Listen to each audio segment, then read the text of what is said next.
বাড়িতে কোনো রকম মেহমান এলে আজকের এই রেসিপিটা ঝটপট বানিয়ে দিতে পারবে।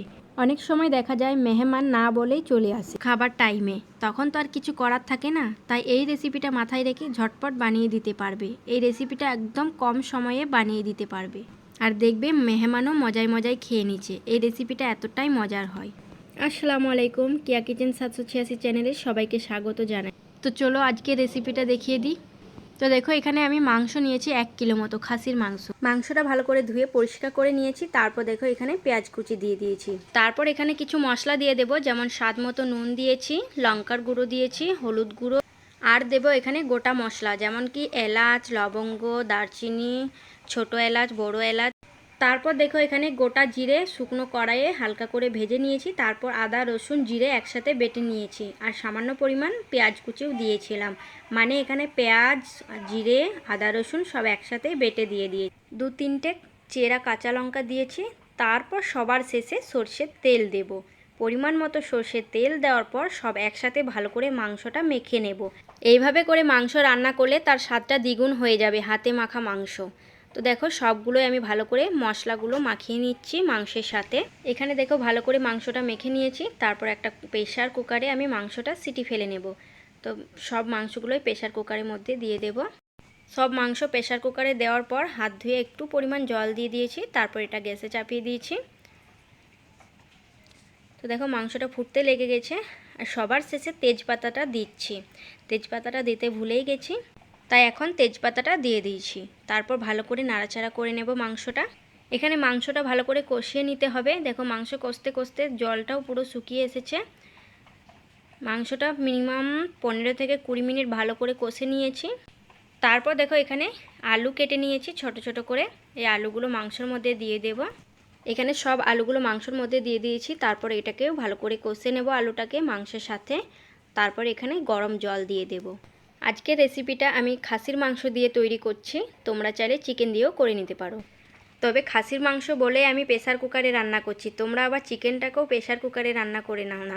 চিকেন যেইভাবে রান্না করো ঠিক ওইভাবেই রান্না করে নেবে। চিকেনের মশলা অনুযায়ী একটু বেশি মশলাটা লাগবে। দেখো সব কিছুই আমার কষানো হয়ে গেছে, আলু, মাংস।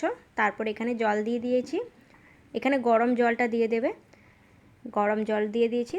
প্রেসার কুকারটা লাগিয়ে এখানে একটি মাত্র সিটি দেব, কারণ মাংসটা অনেকক্ষণ পর্যন্ত কষানো হয়েছে, মাংসটা মিনিমাম সেদ্ধ হয়ে গেছে। আর একটু সেদ্ধ করার জন্য একটি মাত্র সিটি দিয়ে দেব। এখানে একটা সিটি দিয়ে নামিয়ে নেব মাংসটা। এখানে মাংসর কালারটা বেশ এসেছে, দেখতেও একটা লোভনীয়, খেতেও দারুণ হয়েছিল। এই আলু মাংসটাও ভাত দিয়ে অনায়াসে খাওয়া যাবে। আর আমি প্রেসার কুকারে একটি সিটি দিয়েছি, তোমাদের প্রেসার কুকার অনুযায়ী সিটিটা ফেলে নেবে সেদ্ধ হওয়া পর্যন্ত। তারপর দেখো এখানে আমি চাল নিয়ে নিয়েছি, গোবিন্দভোগ চাল নিয়েছি 1 কিলো মতো। মাংস 1 কিলো, চালও 1 কিলো। তো এই চালটা দিয়ে পোলাও করে নেব।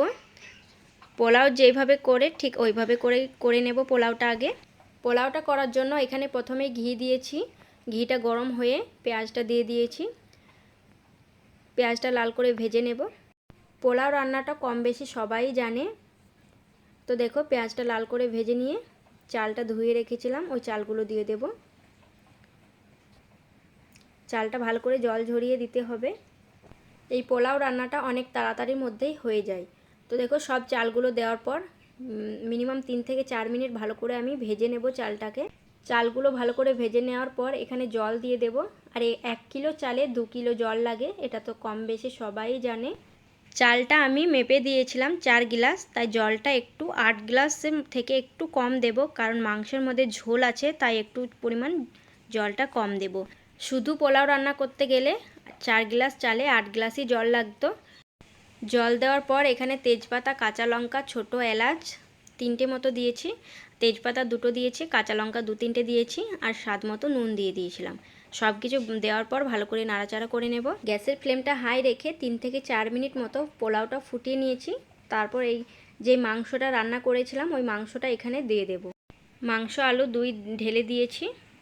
তারপর এখানে সব কিছু একসাথে ভালো করে মিশিয়ে নেব। তারপর দেখো সব কিছু একসাথে ভালো করে মিশিয়ে নিয়েছি। ভালো করে নাড়াচাড়া করতে হবে কিন্তু, না হলে নিচে লেগে যাবে। এখানে সামান্য জল থাকতে থাকতে বিরিয়ানি মশলা দিয়ে দেব। অল্প পরিমাণ বিরিয়ানি মশলা দিয়ে দেব। বিরিয়ানি মশলাটা দেওয়ার পর কেওড়া জল, গোলাপ জল এবং অল্প পরিমাণ মিঠা আতর, এইগুলো দেওয়ার পর এর স্বাদটা কিন্তু আরও একটু বেশি বেড়ে যায়। এখানে সব কিছু দেওয়ার পর ভালো করে নাড়াচাড়া করতে হবে, না হলে কিন্তু নিচে লেগে যাবে। নাড়াচাড়া করে মশলাগুলো ভালো করে আবারও মিশিয়ে নেব চাল, আলু, মাংসের সাথে।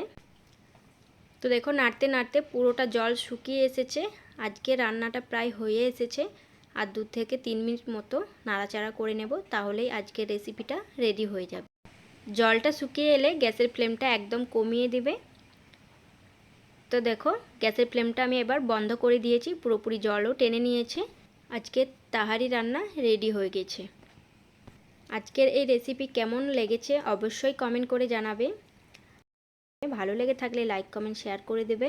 আর চ্যানেলটি সাবস্ক্রাইব করা না থাকলে চ্যানেলটি সাবস্ক্রাইব করে নেবে। আবার কোনো নতুন ভিডিওর সাথে দেখা হচ্ছে, ততক্ষণ পর্যন্ত ভালো থাকো, সুস্থ থাকো। আল্লাহ হাফিজ।